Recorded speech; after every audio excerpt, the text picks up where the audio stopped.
नमस्कार. एक काळ होता त्यावेळेला काँग्रेसचे नेते तत्कालीन अर्थमंत्री पी चिदंबरम भर संसदेत मोदीजींवर हसले होते. मोदीजींनी डिजिटल इंडियाचं स्वप्न संसदेत मांडलं होतं. तेव्हा चिदंबरम म्हणाले की एका छोट्याशा खेडेगावामध्ये भाजीवाल्याला ₹7.60 पेमेंट करायचं असेल तर ते डिजिटल पेमेंट कसं होणार? लोकांकडे मोबाईल असायला हवे, इंटरनेट असायला हवं, ते क्रेडिट कार्ड स्वॅपचं मशीन असायला हवं.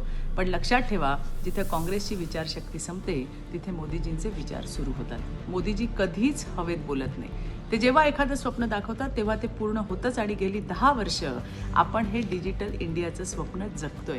आज भारतातला सामान्य भाजीवाला असो वा अगदी कुठल्याही आडवळणातलं गाव असो, तिथे डिजिटल पेमेंट आपल्याला होताना दिसते. मागील दशकात भारतीय अर्थव्यवस्थेचं अतिशय वेगाने डिजिटलायझेशन झाले. आर्थिक विकास, रोजगार आणि शाश्वत विकासाला चालना देण्यात डिजिटल अर्थव्यवस्थेची महत्त्वाची भूमिका आहे.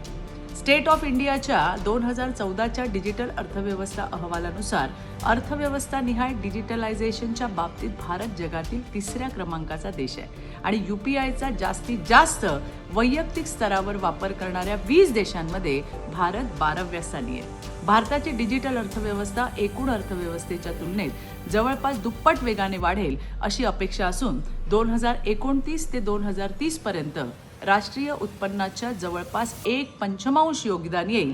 याचा अर्थ 6 वर्षापेक्षा कमी कालावधीमध्ये देशातील कृषी आणि उत्पादन क्षेत्रापेक्षा डिजिटल अर्थव्यवस्थेचा वाटा मोठा असणार आहे.